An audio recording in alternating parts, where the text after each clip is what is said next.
नमस्कार दोस्तों, कैसे हैं आप लोग। उम्मीद करता हूं अच्छे होंगे।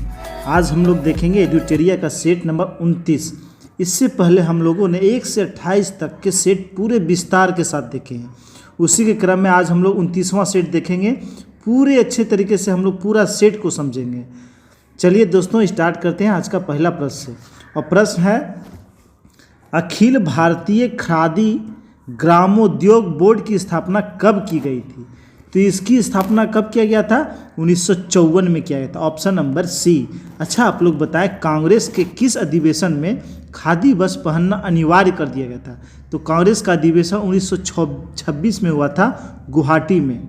उसमें कांग्रेस के सदस्यों के लिए खादी वस्त्र पहनना अनिवार्य कर दिया गया था। और इस अधिवेशन की अध्यक्षता कौन कर रहे थे? श्रीनिवास अय्यर कर रहे थे। श्रीनिवास अय्यर कर रहे थे। अच्छा, आप लोग बताएं, खादी विकास एवं ग्रामोद्योग आयोग का गठन कब किया गया था। तो इसका गठन किया था 1957 में। 1957 में किसका? खादी विकास एवं ग्रामोद्योग आयोग का। और अखिल भारतीय खादी ग्रामोद्योग बोर्ड का स्थापना 1954 में ही हुआ था। चलिए देखते हैं अगला प्रश्न। प्रश्न है, दिए गए विकल्पों में से कौन सा राज्य म्यांमार के साथ सीमा साझा नहीं करता है। ये क्वेश्चन एग्जाम में आया है, बीपीएससी वाले एग्जाम में। तो कौन सीमा साझा नहीं करता है? तो इसका आंसर हो जाएगा मेघालय। 4 राज्य सीमा साझा करते हैं, अरुणाचल प्रदेश, नागालैंड, मणिपुर और मिजोरम। ये 4 राज्य म्यांमार से सीमा साझा करते हैं। अच्छा, आप लोग बताएं, भूटान से कितने राज्य सीमा साझा करते हैं। तो भूटान से करते हैं। हम लोग देख लेते हैं, अरुणाचल प्रदेश, असम, वेस्ट बंगाल और सिक्किम। ये 4 राज्य भूटान से सीमा साझा करते हैं। अच्छा, आप लोग बताएं, नेपाल से कितने राज्य सीमा साझा करते हैं। तो नेपाल से 5 राज्य। कौन कौन? उत्तर प्रदेश, बिहार, उत्तराखंड, सिक्किम और वेस्ट बंगाल। ये 5 राज्य नेपाल से साझा करते हैं। अच्छा, आप लोग बताएं, बांग्लादेश से कितने राज्य सीमा साझा करते हैं। तो बांग्लादेश से भी 5 राज्य। कौन? वेस्ट बंगाल, मेघालय, मणिपुर, मिजोरम, त्रिपुरा और असम। वेस्ट बंगाल, मेघालय, मिजोरम, त्रिपुरा और असम, ये 5 राज्य बांग्लादेश से सीमा साझा करते हैं। चलिए दोस्तों, देखते हैं अगला प्रश्न। प्रश्न है, निम्न में से कौन सा दर्रा हिमाचल प्रदेश में स्थित नहीं है। तो कौन सा दर्रा नहीं है? बोमडिला दर्रा। Option number D. सीप किला दर्रा, रोहतांग दर्रा, बड़ा लचा दर्रा, ये हिमाचल प्रदेश में है। बोमडिला दर्रा कहाँ है? अरुणाचल प्रदेश में। कहाँ है? अरुणाचल प्रदेश में। अरुणाचल प्रदेश में और कौन दर्रे हैं? यांगयाप दर्रा और दीफू दर्रा। कहाँ है?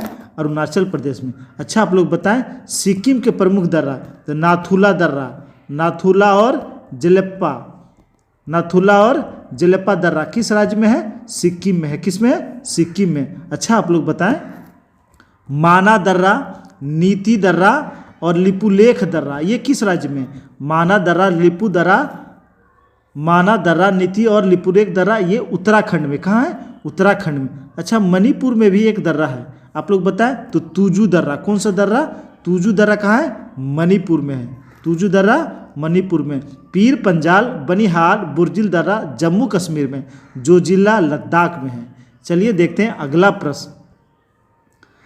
प्रश्न है, निम्न में से कौन सा आदिवासी समुदाय नीग्रिटो प्रजाति का है।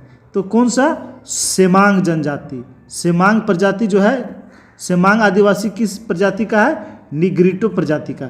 सेमांग जनजाति कहाँ निवास करती है? तो ये मलेशिया में निवास करती। कहाँ? मलेशिया में निवास करती। मसाई जनजाति, ये पूर्वी अफ्रीका में निवास करती है।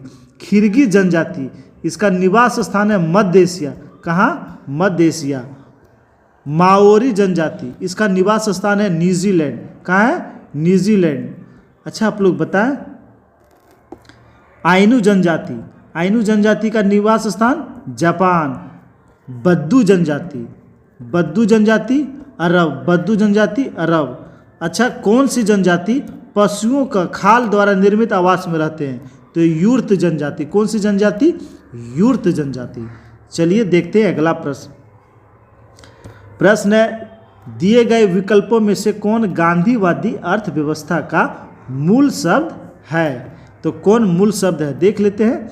केंद्रीकृत उत्पादन, विकेंद्रीकृत उत्पादन, आत्मनिर्भरता, ये तीनों है। इसका आंसर हो जाएगा ऑप्शन नंबर डी।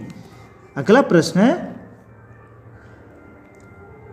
सेज से भी क्वेश्चन आया हुआ है बीपीएससी में। विशेष आर्थिक क्षेत्र नीति किस वर्ष लाया गया था? यहाँ कर लीजिए, किस वर्ष लाया गया था? तो इसका आंसर हो जाएगा option number A, option number ए। अच्छा, सेज का फुल फॉर्म क्या होता है? Special economic zone. इसका काम क्या है? यही आया था बीपीएससी में। रोजगार पैदा करना, बुनियादी सुविधाओं का विकास करना, घरेलू और विदेशी निवेशों को बढ़ावा देना। ये लागू हुआ था 2006 में, लागू हुआ था 2006 में और लाया गया था 2000 ईस्वी में, लाया गया था 2000 ईस्वी में। चलिए देखते हैं अगला प्रश्न। प्रश्न है, भारतीय औद्योगिक पुनर्निर्माण बैंक की स्थापना कब की गई थी? तो इसकी स्थापना कब किया गया था? 1985 में। कब किया गया था? 1985 में। तो आप लोग बताएं, भारतीय औद्योगिक निगम की स्थापना कब किया गया था? भारतीय औद्योगिक निगम की स्थापना कब किया गया था? तो ये 1948 में किया गया था। कब? 1948 में। अच्छा, भारतीय आयात निर्यात बैंक, भारतीय एक्सिम बैंक जिसको कहते हैं, Exim bank, import export bank की स्थापना कब किया गया था? 1982 में। कब? 1982 में। राष्ट्रीय आवास बैंक, राष्ट्रीय आवास बैंक की स्थापना कब किया गया था? राष्ट्रीय आवास बैंक की स्थापना 1988 में किया गया था। कब? 1988 में किया था। अच्छा, एक बताएं आप लोग, क्षेत्रीय ग्रामीण बैंक की स्थापना कब किया गया था? क्षेत्रीय ग्रामीण बैंक की स्थापना 1975 में किया गया था। कब? 1975 में किया गया था। चलिए देखते हैं अगला प्रश्न। प्रश्न है, निम्नलिखित में से किसके द्वारा सर्वप्रथम तत्वों को धातु तथा अधातु नामक दो वर्गों में वर्गीकृत किया गया था? तो ये किसके द्वारा किया गया था? वर्जिलियस के द्वारा। Option number A, option number A. डायवे राइनर ने त्रिक सिद्धांत दिया था, त्रिक सिद्धांत दिया था। इन्हें आवर्त सारणी में वस्तुओं के 3 ग्रुपों में बांटा था। मोसले, इन्होंने आधुनिक आवर्त सारणी दिया था। इन्होंने तत्वों को परमाणु क्रमांक के आधार पर सजाया। मेंडलीफ, इन्होंने तत्वों को परमाणु भार के अनुसार सजाया था। चलिए देखते हैं अगला प्रश्न। प्रश्न है, कांच का हरा रंग निम्न में से किसके कारण होता है? तो कांच का हरा रंग सोडियम क्रोमेट के कारण होता है। Option number A, option number A. Cobalt oxide, cobalt oxide कांच को रंगने वाले वर्णक के रूप में और चीनी मिट्टी वाले बर्तन को रंगने के रूप में किया जाता है। चलिए दोस्तों देखते हैं अगला प्रश्न। और प्रश्न है, प्लास्टर ऑफ पेरिस निम्नलिखित में से किससे बनाया जाता है? तो प्लास्टर ऑफ पेरिस जिप्सम से बनाया था। किससे? जिप्सम से। तो आप लोग बताएं, प्लास्टर ऑफ पेरिस का फॉर्मूला क्या होता है?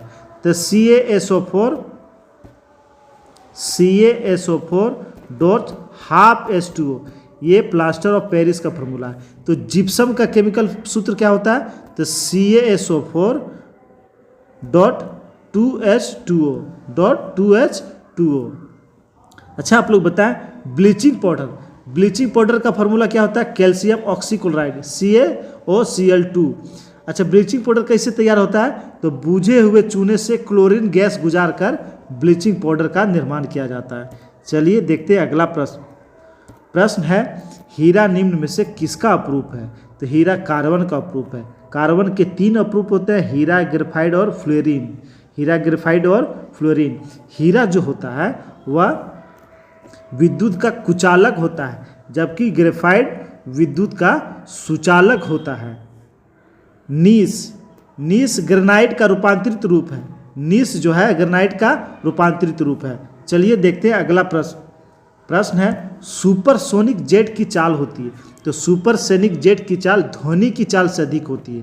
ध्वनि की चाल से अधिक होती है। अच्छा, अवशव तरंगे कहते हैं जिस 20 हर्ट्ज से नीचे वाले तरंग को हम लोग क्या कहते हैं? अवशव तरंगे। श्रव्य तरंगे क्या होती है? जो हम लोग सुनते हैं। तो 20 हर्ट्ज से 20,000 हर्ट्ज तक, 20,000 हर्ट्ज तक को हम लोग कहते हैं श्रव्य तरंगे, और 20,000 से अधिक वाले तरंग को हम लोग कहते हैं पराश्रव्य तरंगे, जिसे अल्ट्रासोनिक कहते हैं, जिसे अल्ट्रासोनिक कहते हैं। अब श्रव्य तरंग को हम लोग क्या कहते हैं? इंफ्रासोनिक तरंगे, और श्रव्य को ऑडेबल तरंग, ऑडेबल वेव। चलिए देखते हैं अगला प्रश्न। प्रश्न है विद्युत गति की इकाई निम्न में से क्या है? तो विद्युत गति की इकाई क्या है? तो विद्युत गति की इकाई क्या है? तो इसका आंसर हो जाएगा option number C, ampere. Option number C. Volt विभवांतर का यूनिट है, जूल कार्य का यूनिट है, वाट शक्ति का यूनिट है, वाट शक्ति का यूनिट है। चलिए देखते हैं अगला प्रश्न। अच्छा प्रश्न है, 100 डिग्री सेल्सियस किसके बराबर है? हम लोग को सेल्सियस को फ़ारेनहाइट में चेंज करना है, तो चारों पैमानों का संबंध हम लोग देख लेते हैं। तो इसका formula C-0/100 equal to F-32/180 बराबर रोमर R-0/80 बराबर K-273/100। तो हम लोग को चेंज किस में करना है? सेल्सियस को हम लोग को फ़ारेनहाइट में चेंज करना है। तो ये फार्मूला, तो C है 100, C है 100/100 बराबर F-32/180। इसे काट देंगे तो F बराबर क्या हो जाएगा? 180 + 32। अगर इसे हम लोग ऐड करते हैं तो ये कितना आ जाएगा? 212 फ़ारेनहाइट, 212 डिग्री फ़ारेनहाइट। तो इसका आंसर हो जाएगा option number D, option number D. अच्छा, परम शून्य ताप कितना होता है? तो परम शून्य ताप होता है -273 डिग्री सेल्सियस, यानी इससे नीचे तापमान नहीं हो सकता। और केल्विन में यही तो 0 केल्विन, कितना? 0 केल्विन। अच्छा बताइए आप लोग, पारा कितना डिग्री पे जमता है? तो पारा -39 डिग्री पर जमता है, जबकि अल्कोहल -115 डिग्री पे जमता है, -115 डिग्री सेल्सियस पर जमता है। चलिए देखते हैं अगला प्रश्न। समतल दर्पण में वस्तु 2 मीटर की दूरी पर रखी गई है, तो उसके द्वारा प्रतिबिंब तथा वस्तु के बीच की दूरी कितनी होगी? तो ये होगा 4 मीटर। कितना होगा? 4 मीटर। प्रश्न है वर्षा की बूंद गोलाकार होने का क्या कारण है? बहुत आसान प्रश्न है। पृष्ठ तनाव के कारण वर्षा की बूंदें गोलाकार होती है। अच्छा आप लोग बताएं, श्यानता केवल द्रव और गैस में होती है। द्रव में ताप बढ़ाने से श्यानता घटती है, और गैस में ताप बढ़ाने से श्यानता बढ़ती है। गैस में बढ़ती है ताप बढ़ाने से, और द्रव में घटती है। वायुमंडलीय दाब के कारण ही, जैसे हवाई जहाज वगैरह में बैठने पर पेन के जो इंक होते हैं वो बाहर निकल जाते हैं।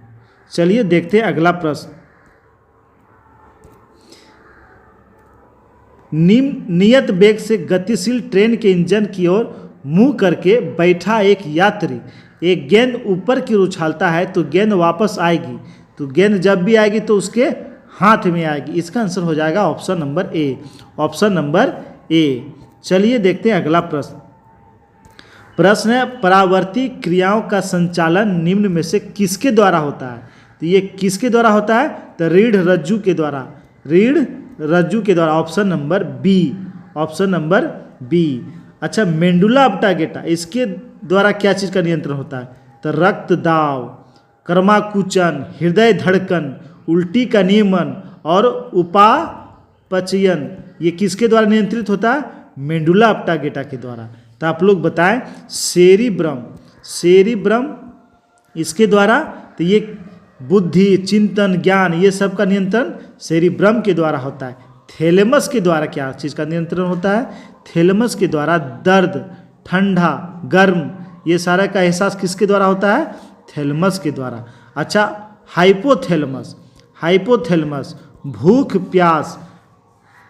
प्यास, प्यार, नफरत, गुस्सा, पसीना, ये सारा किसे नियंत्रित होता है? हाइपोथैलेमस के द्वारा। और सेरिबेलम शरीर का संतुलन बनाए और पेशियों के संकुचन के नियंत्रण में इसका नियंत्रण करता है। कौन? सेरिबेलम। चलिए देखते हैं अगला प्रश्न।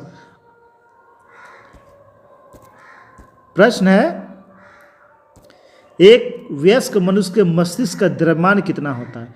तो 1400 ग्राम, लगभग 1400 gram. Option number B, option number B. अच्छा आप लोग बताएं लीवर का वजन कितना होता है? लीवर का वजन होता है 1.5 से 2 kg के आसपास। अच्छा मनुष्य के हेड का वजन कितना होता है? तो हेड का वजन होता है लगभग 300 ग्राम। और किडनी का वजन कितना होता है? किडनी का वजन होता है 140 ग्राम। किडनी का वजन होता है 140 ग्राम। चलिए अगला प्रश्न देखते हैं।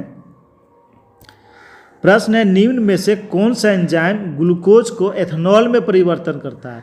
तो ग्लूकोज को एथेनॉल में परिवर्तन करता है यीस्ट। कौन करता है? यीस्ट। Option number D.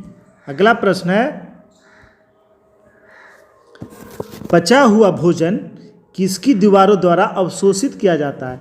तो ये इलियम की दीवारों के द्वारा, यानी छोटी आंत में, छोटी आंत इलियम की दीवारों द्वारा अवशोषित करता है। अच्छा जल का अवशोषण कौन करता है? तो जल का अवशोषण बड़ी आंत करता है। कौन करता है? बड़ी आंत करता है, बड़ी आंत। चलिए अगला प्रश्न देखते हैं। प्रश्न डीएनए में एक हेलिक्स की लंबाई होती है। तो डीएनए में हेलिक्स की लंबाई होती है 34 से। Option number C, option number C. तो आप लोग बताएं डीएनए होता क्या है? डीएनए का क्या काम है? तो डीएनए सभी आनुवांशिकी क्रियाओं का संचालन करता है, सभी आनुवांशिकी क्रियाओं का संचालन करता है। और डीएनए की कार्यात्मक इकाई होती है जीन। क्या होती है? जीन होती है। डीएनए प्रोटीन संश्लेषण का भी नियंत्रण करता है। अच्छा डीएनए का डबल हेलिक्स मॉडल किसने दिया था? डीएनए का double helix model, double helix model किसने दिया था? तो ये दिया था वाटसन एंड क्रिक ने, वाटसन एंड क्रिक ने दिया था। अच्छा डीएनए का प्रयोगशाला में संश्लेषण किसने किया था? हरगोविंद खुराना ने। किसने? हरगोविंद खुराना ने किया था। अगला प्रश्न देखते हैं। प्रश्न है भारतीय संविधान कब लागू हुआ? बहुत आसान सा प्रश्न, 26 जनवरी 1950 को। 26 जनवरी 1950 को, 26 नवंबर 1950 को अंगीकृत हुआ, अधिनियमित हुआ था 26 नवंबर 1950 को। अच्छा बताएं संविधान सभा का प्रथम वाचन कब से कब तक चला? तो प्रथम वाचन जो चला था वह 4 से 9 नवंबर 1948, 4 से 9 नवंबर 1948 तक चला। द्वितीय वाचन कब से कब तक चला?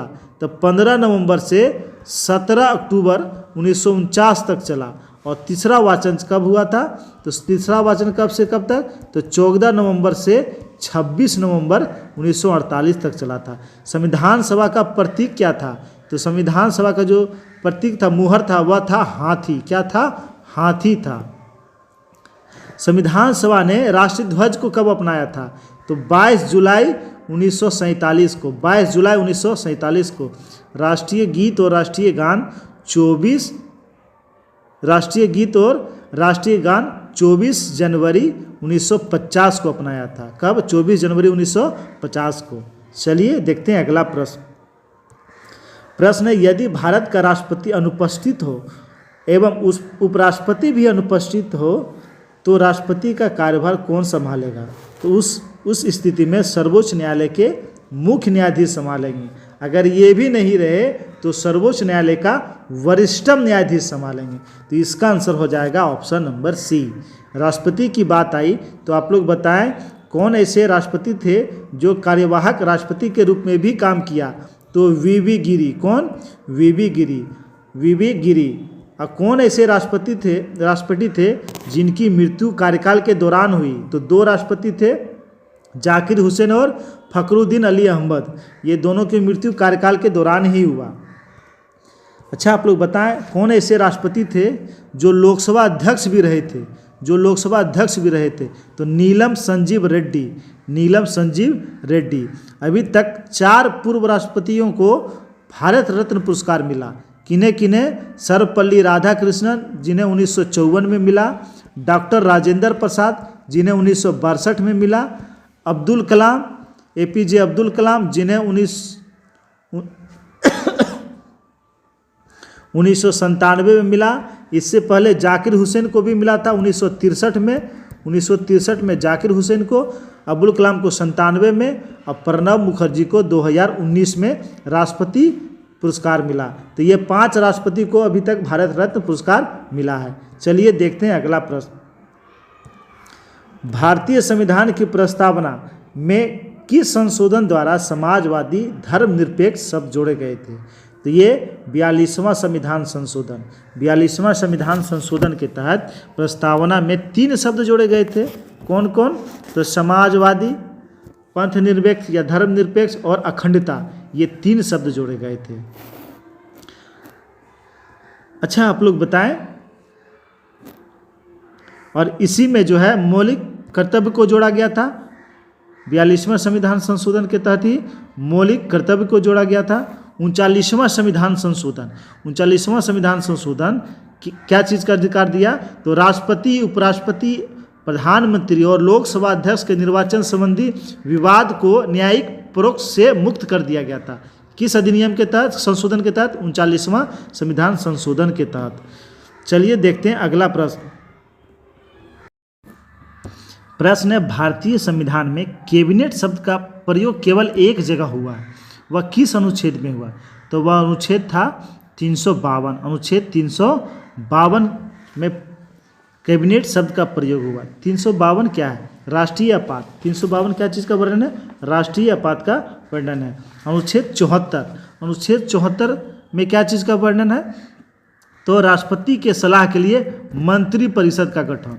अनुच्छेद 78 में क्या चीज़ का वर्णन है? तो अनुच्छेद 78 कहा है प्रधानमंत्री, राष्ट्रपति और मंत्रिपरिषद के बीच की कड़ी होगा। 356 राष्ट्रपति शासन, 356 राष्ट्रपति शासन और 360 वित्तीय आपात, 360 वित्तीय आपात। चलिए देखते हैं अगला प्रश्न। प्रश्न है, निम्नलिखित में से किसे भारत का प्रथम विधि अधिकारी माना जाता है? तो किसे माना जाता है? तो अटॉर्नी जनरल, महान्यायवादी, जिसकी चर्चा अनुच्छेद 76 में। महाधिवक्ता राज्य का प्रथम विधि अधिकारी होता है, महाधिवक्ता राज्य का प्रथम विधि अधिकारी होता है, और जिसका गठन का चर्चा अनुच्छेद 165 में है, अनुच्छेद 165 में। भारत का मुख्य न्यायाधीश। अच्छा, आप लोग बताएं, सर्वोच्च न्यायालय में कितने न्यायाधीश होते हैं? तो सर्वोच्च न्यायालय में एक मुख्य न्यायाधीश के अलावा 33 अन्य न्यायाधीश होते हैं, जबकि मूल संविधान में कितने न्यायाधीश थे? तो एक मुख्य न्यायाधीश के अलावा 7 अन्य न्यायाधीश थे। ये एग्जाम में आया हुआ क्वेश्चन है कि मूल संविधान में सर्वोच्च न्यायालय में कितने न्यायाधीश थे? तो एक मुख्य न्यायाधीश के अलावा 7 अन्य न्यायाधीश, यानी कुल 8 न्यायाधीश थे। चलिए देखते हैं अगला प्रश्न। प्रश्न है, भारतीय संविधान की प्रस्तावना में निम्न में से किस एक को पहले मुख्य रूप से सम्मिलित नहीं किया गया था?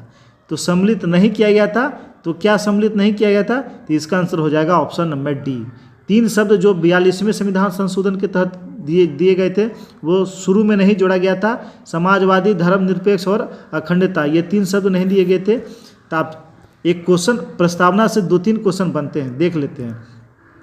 एक है, प्रस्तावना में कितने प्रकार के स्वतंत्रता दिया गया है? तो 5 प्रकार का स्वतंत्रता का वर्णन है, 5 प्रकार का स्वतंत्रता का वर्णन है। कौन कौन? विचार, अभिव्यक्ति, विश्वास, धर्म और उपासना, धर्म और उपासना, ये 5 प्रकार का स्वतंत्रता की चर्चा है। कितने प्रकार के न्याय की चर्चा है? 3 प्रकार के न्याय की चर्चा है, सामाजिक, आर्थिक और राजनीतिक, सामाजिक, आर्थिक और राजनीतिक न्याय की चर्चा है। और कितने प्रकार का समानता का चर्चा है? तो 2 प्रकार का, प्रतिष्ठा का और अवसर का, प्रतिष्ठा का और अवसर का समानता, ये 2 प्रकार के समानता, 3 प्रकार के न्याय और 5 प्रकार के स्वतंत्रता का वर्णन है प्रस्तावना में। अच्छा, आप लोग बताएं, प्रस्तावना को जवाहरलाल नेहरू ने संविधान सभा के समक्ष कब पेश किया था? तो 13 दिसंबर 1946 को पेश किया था। और संविधान सभा ने इसे कब स्वीकार किया? तो 22 जनवरी 1947 को स्वीकार किया था। प्रस्तावना को कब स्वीकार किया था? 22 जनवरी 1947 को स्वीकार किया था। देखते हैं अगला प्रश्न। प्रश्न है, प्रथमतः आपात स्थिति की घोषणा कितने समय के लिए सीमित की जा सकती है? तो कितने समय के लिए सीमित की जा सकती है? तो इसका आंसर हो जाएगा option number A, option number ए। राष्ट्रीय आपात अनुच्छेद 352 के तहत लगाए जाते हैं, जो 1 माह के अंदर क्या होता है, उसे संसद से पारित होना चाहिए विशेष बहुमत से, तब वह 6 महीना के लगेंगे, और इसी तरह वह अनिश्चित काल के लिए बढ़ाए जा सकते हैं। जबकि राष्ट्रपति शासन प्रथम बार 6 महीना के लिए और अधिकतम 3 वर्ष के लिए लगाया जा सकता है, अधिकतम 3 वर्ष के लिए लगाया जा सकता है। चलिए देखते हैं अगला प्रश्न। प्रश्न है, महात्मा बुद्ध ने अपना पहला धर्म चक्र परिवर्तन किस स्थान पर दिया था? यानी पहला उपदेश जो कहाँ दिए थे? तो जो पहला उपदेश दिए थे सारनाथ में दिए थे, और उसे धर्मचक्र परिवर्तन कहा गया है। गृह त्याग की घटना को क्या कहा गया है? तो महावीर के गृह त्याग की घटना को कहा गया है महाभिष्णीक्रमण, महाभिष्णीक्रमण। और महावीर के मृत्यु को क्या कहा गया? महापरिनिर्वाण, महापरिनिर्वाण। और उनकी मृत्यु कहाँ हुई थी? कुशीनीरा में, कुशीनीरा में।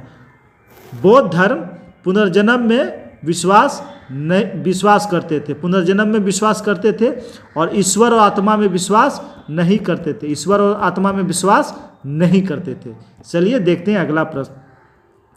प्रश्न है, कौटिल्य का अर्थशास्त्र कितने अधिकरणों में विभाजित है? तो 15 अधिकरणों में विभाजित है। कितना? 15 अधिकरणों में विभाजित है। Option number D. अगला प्रश्न है, अजातशत्रु निम्न में से किस वंश से संबंधित था? अजातशत्रु किस वंश से संबंधित है? हर्यक वंश से संबंधित है। किससे? हर्यक वंश से। हर्यक वंश का संस्थापक कौन था? बिंबिसार। कौन था? बिंबिसार। इन्होंने गद्दी पर ये कब बैठा था? 544 ईसा पूर्व, 544 ईसा पूर्व गद्दी, और इन्होंने अंग को जीतकर अपने राज्य में मिलाया। अंग को जीतकर अजातशत्रु ने बिंबिसार की हत्या करके 493 ईसा पूर्व गद्दी पर बैठा। अजातशत्रु गद्दी पर कब बैठा? तो अजातशत्रु गद्दी पर बैठा था 493 ईसा पूर्व।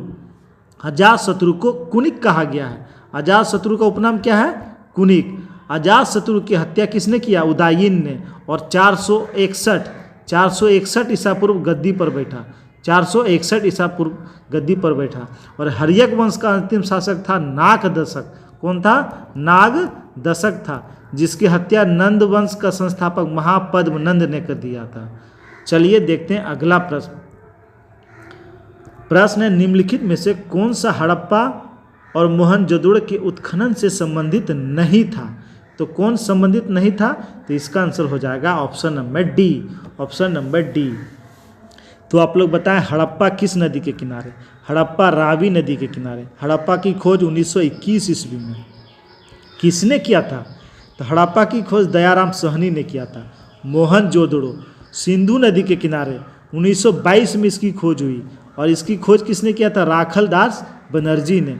चंदहुदड़ो सिंधु नदी के किनारे, इसकी खोज मेके ने किया था। कालीबंगन किस नदी के किनारे?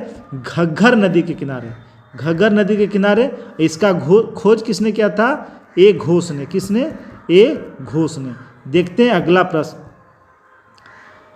प्रश्न है, निम्नलिखित में से कौन सा गोलमेज सम्मेलन 32 में हुआ था? तो हम लोग जानते हैं कौन सा? तीसरा। पहला गोलमेज सम्मेलन कब हुआ था? 1930 में।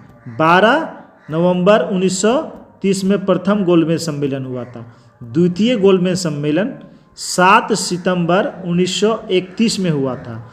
तीसरा गोलमेज सम्मेलन कब हुआ था? तो 17 नवंबर 1932 में हुआ था। तीनों गोलमेज सम्मेलन के दौरान ब्रिटेन का प्रधानमंत्री मैकडोनाल्ड था। कौन था? मैकडोनाल्ड था, मैकडोनाल्ड था। गांधी जी दूसरे में उपस्थित हुए थे। जवाहरलाल नेहरू तीनों गोलमेज सम्मेलन में उपस्थित हुए थे। अगला प्रश्न है, बंग भंग के बाद कौन सा आंदोलन शुरू हुआ? तो बंग भंग के बाद स्वदेशी आंदोलन प्रारंभ हुआ। कौन सा आंदोलन प्रारंभ हुआ? स्वदेशी आंदोलन प्रारंभ हुआ। तो आप लोग बताएं, बंगाल विभाजन का घोषणा कब हुआ? तो 20 जुलाई 1905 को घोषणा हुआ। और प्रभावी कब हुआ? तो ये यानी लागू कब हुआ? तो 16 अक्टूबर 1905 को लागू हुआ, 16 अक्टूबर 1905 को हुआ। स्वदेशी आंदोलन की घोषणा कब हुआ? स्वदेशी आंदोलन का घोषणा कब हुआ था? तो ये घोषणा हुआ था 7 अगस्त 1905 को, 7 अगस्त 1905 को। अच्छा, आप लोग बताएं, स्वदेशी आंदोलन का पहली बार विचार किस पत्र में छपा था? तो संजीवनी पत्र में। किस में? जीवनी पत्र में, जिसके संपादक थे कृष्ण कुमार मित्र। कौन थे? कृष्ण कुमार मित्र थे उसके संपादक। अगला प्रश्न देखते हैं। प्रश्न है, भारतीय क्रांति की जननी किसे कहा जाता है? तो भारतीय क्रांति की जननी मैडम भीखाजी रुस्तम कामा को कहा जाता है। ऑप्शन नंबर ए। इनका जन्म कब हुआ था? इनका जन्म हुआ था 24 सितंबर 1861, मुंबई में जन्म हुआ था। लालन पालन इसका जर्मनी में हुआ था। इन्होंने जर्मनी में अंतर्राष्ट्रीय सोशलिस्ट कांग्रेस की 7वीं बैठक में तिरंगा झंडा फहराया था। कब? 1907 ईस्वी में जर्मनी के स्टटगार्ट में फहराया था। अच्छा, सरोजनी नायडू ये प्रथम भारतीय महिला थी जो कांग्रेस के अध्यक्ष बनी थी।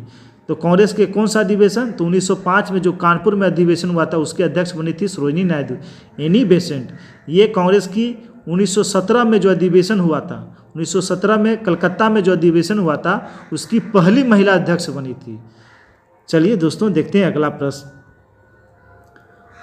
प्रश्न है, भारतीय राष्ट्रीय कांग्रेस की पूर्ववर्ती संस्था निम्न में से कौन थी? तो पूर्ववर्ती संस्था कौन थी? इंडियन एसोसिएशन, जिसका स्थापना किया था सुरेंद्र नाथ बनर्जी और आनंद मोहन बोस ने इसकी स्थापना किया था। अच्छा, आप लोग बताएं, मद्रास महाजन सभा की स्थापना किसने किया था?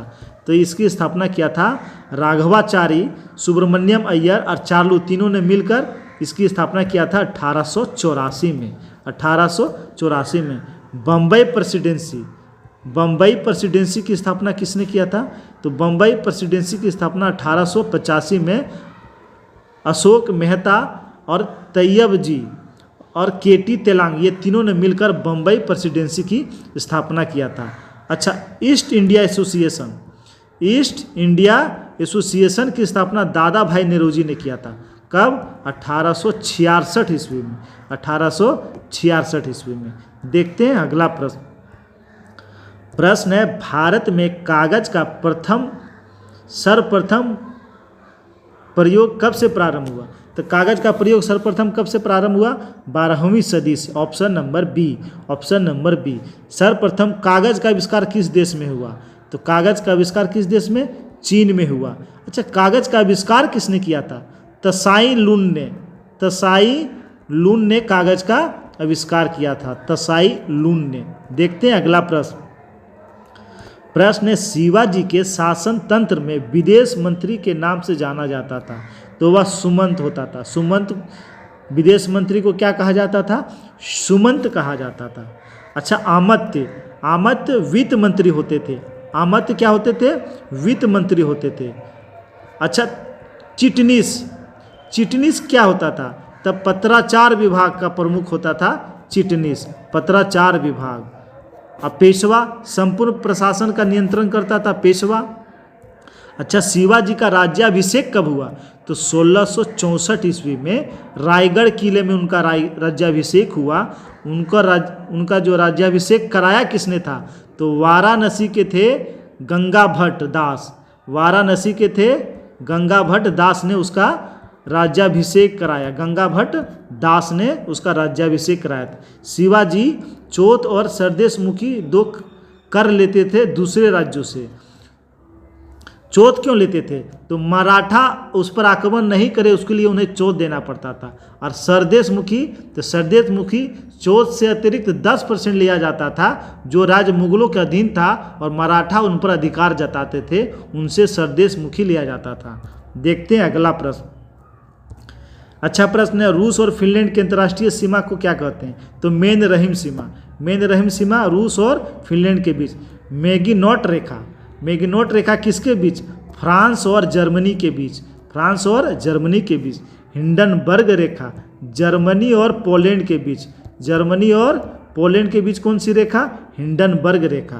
तो आप लोग बताएं 17वीं समानांतर रेखा किसके बीच? उत्तरी वियतनाम और दक्षिणी वियतनाम। 38वीं समानांतर रेखा उत्तरी कोरिया और दक्षिणी दक्षिणी कोरिया। अच्छा, 49वीं समानांतर रेखा, 49वीं समानांतर रेखा यूएसए और कनाडा, यूएसए और कनाडा के बीच है। देखते हैं अगला प्रश्न। प्रश्न है सूची 1 को सूची 2 से मिलान करें।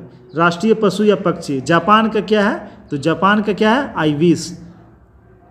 कनाडा का गंजा ईगल, भारत का बाघ और ऑस्ट्रेलिया का कंगारू। तो 4 2 3 1 इसका आंसर हो जाएगा 4 2 3 1, option number C, option number C. चलिए देखते हैं अगला प्रश्न। प्रश्न है विश्व बौद्धिक संपदा संगठन विपो का मुख्यालय कहाँ है? तो विपो का मुख्यालय कहाँ है? विपो का फुल फॉर्म क्या होता है? तो वर्ल्ड इंटेलेक्चुअल प्रॉपर्टी ऑर्गेनाइजेशन, जिसका मुख्यालय स्विट्जरलैंड के जेनेवा में है। कहाँ? स्विट्जरलैंड के जेनेवा में है। इसका स्थापना 1967 में हुआ था। कब? 1967 में। जेनेवा में और क्या क्या चीज़ का मुख्यालय है? जेनेवा में, जेनेवा में मुख्यालय है WTO, जिसकी स्थापना 1995 में हुआ। WTO, WHO, जिसका स्थापना 1948 में हुआ, इसका भी मुख्यालय जेनेवा में है। और UNCTAD, इसका भी मुख्यालय जेनेवा में है, जिसकी स्थापना 1964 में हुआ, 1964 में हुआ। चलिए दोस्तों अगला प्रश्न देखते हैं। प्रश्न है निम्नांकित में से कौन सा भारत में सहकारी कृषि के विचार का समर्थक नहीं था? तो कौन समर्थक नहीं था? तो Chaudhary Charan Singh, option number C, Chaudhary Charan Singh समर्थक नहीं थे। अगला प्रश्न देखते हैं।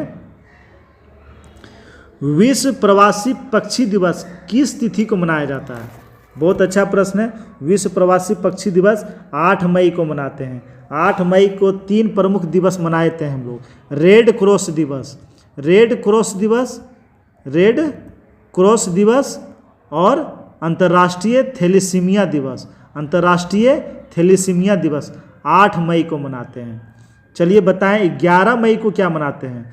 11 मई को राष्ट्रीय प्रौद्योगिकी दिवस, राष्ट्रीय प्रौद्योगिकी दिवस 11 मई को। 12 मई को क्या मनाते हैं? विश्व नर्स दिवस, विश्व नर्स दिवस 12 मई को मनाते हैं। 13 मई को हम लोग क्या मनाते हैं? विश्व तंबाकू रोधी दिवस, विश्व तंबाकू रोधी दिवस मनाते हैं। चलिए मई का कुछ इंपॉर्टेंट और देख लेते हैं। 3 मई को क्या मनाते हैं? विश्व प्रेस दिवस, विश्व प्रेस दिवस 3 मई को मनाते हैं। तो आप लोग बताएं 18 मई को क्या मनाते हैं? तो अंतर्राष्ट्रीय संग्रहालय दिवस, अंतर्राष्ट्रीय संग्रहालय दिवस कब मनाते हैं? 18 मई को। और एक और इम्पोर्टेंट मनाते हैं 22 मई को जैव विविधता दिवस, 22 मई को जैव विविधता दिवस मनाते हैं। चलिए दोस्तों अगला प्रश्न देखते हैं। प्रश्न है भारत में पारिस्थितिकी का जनक किसे कहा जाता है? तो रामदेव मिश्रा को, रामदेव मिश्रा को पारिस्थितिकी का जनक कहा जाता है। जबकि राजेंद्र सिंह को जल पुरुष कहा जाता है। मेधा पाटेकर नर्मदा बचाओ आंदोलन से संबंधित थे। सुंदरलाल बहुगुणा सुंदर चिपको आंदोलन से संबंधित थे। अच्छा, वर्ल्ड मैन ऑफ इंडिया किसे कहते हैं? World man of India, world man of India Salim Ali को कहते हैं। किसे कहते हैं? सलीम अली को वर्ल्ड मैन ऑफ इंडिया कहते हैं। चलिए अगला प्रश्न देखते हैं। रिपीट हो गया है। अगला प्रश्न है निम्नलिखित में से कौन सा भारत में भूमि सुधार का हिस्सा नहीं है? तो भूमि सुधार का हिस्सा कौन नहीं है? जमींदारी प्रथा का उन्मूलन करना, ये बिल्कुल भूमि सुधार के अंतर्गत। भूमि जोतों की अधिकतम सीमा का निर्धारण, ये भी भूमि सुधार का हिस्सा है। काश्तकारी सुधार, ये भी है। बहुफसलीय योजना, ये भूमि सुधार का हिस्सा नहीं है। Option number D. चलिए अगला प्रश्न देखते हैं। निम्नलिखित पुस्तक और उसके लेखक में कौन सुलेमित नहीं है? देख लेते हैं। लीडर्स रिचर्ड निक्सन सही है। गांधी स्टालिन लुई फिशर, ये भी सही है। In search of Gandhi Richard Attenborough, ये भी सही है। War and piece Edward Thomas, ये गलत है। वार एंड पीस के लेखक कौन है? लियो टॉल्स्टॉय, लियो टॉल्स्टॉय, जिसकी रचना 1869 में किया था। चलिए दोस्तों अगला प्रश्न देखते हैं। प्रश्न है निशान बाग निम्न में से किस राज्य या केंद्र शासित प्रदेश में है? तो निशान बाग किस में है? जम्मू कश्मीर में। निशान बाग और शालीमार बाग, शालीमार बाग किस केंद्र शासित प्रदेश में है? जम्मू कश्मीर में। अच्छा, रायसीना की पहाड़ी कहाँ है? रायसीना की पहाड़ी ये नई दिल्ली में है और इसी पर राष्ट्रपति भवन स्थित है। रायसीना पहाड़ी पर ही राष्ट्रपति भवन स्थित है। चलिए दोस्तों, अगला आज का अंतिम प्रश्न देखते हैं। प्रश्न है, वायुसेना के दक्षिणी कमांड का मुख्यालय कहाँ है? तो वायुसेना के दक्षिणी कमांड का मुख्यालय पूछा जा रहा है, तो गांधीनगर में है। ऑप्शन नंबर ए। चलिए देख लेते हैं वायुसेना के सभी कमांड का मुख्यालय हम लोग समझ लेते हैं। वायुसेना के पूर्वी कमांड का मुख्यालय है शिलोंग में। कहाँ है? शिलोंग में है। पश्चिमी कमांड का मुख्यालय कहाँ है? पश्चिमी कमांड का मुख्यालय है नई दिल्ली में। कहाँ है? नई दिल्ली में। केंद्रीय कमांड का मुख्यालय है इलाहाबाद में। कहाँ है? इलाहाबाद में। अच्छा, दक्षिणी कमांड का मुख्यालय है तिरुवनंतपुरम में, केरल के तिरुवनंतपुरम में। अच्छा, वायुसेना का ट्रेनिंग कमांड कहाँ है? वायुसेना का ट्रेनिंग कमांड कहाँ है? तो ये बेंगलुरु में है। कहाँ है? बेंगलुरु में है। अच्छा, वायुसेना का मेंटेनेंस कमांड कहाँ है? तो मेंटेनेंस कमांड कहाँ है वायुसेना का? ये नागपुर में है। कहाँ है? नागपुर में है। ये दोस्तों 50 महत्वपूर्ण प्रश्न हम लोग देखे हैं जो आने वाले सभी एग्जाम के लिए बहुत ही महत्वपूर्ण है। आप लोग पूरा वीडियो शुरू से अंत तक देखिएगा। एक्स्ट्रा जो भी पॉइंट इसमें बताए गए हैं आप लोग कोशिश कीजिएगा उसे लिखने का। अगर लिखिएगा तो रिवीजन करने में आपको आसानी होगी। दोस्तों, अगर वीडियो आप लोगों को अच्छा लगा हो तो प्लीज़ लाइक कर देंगे और ग्रुप में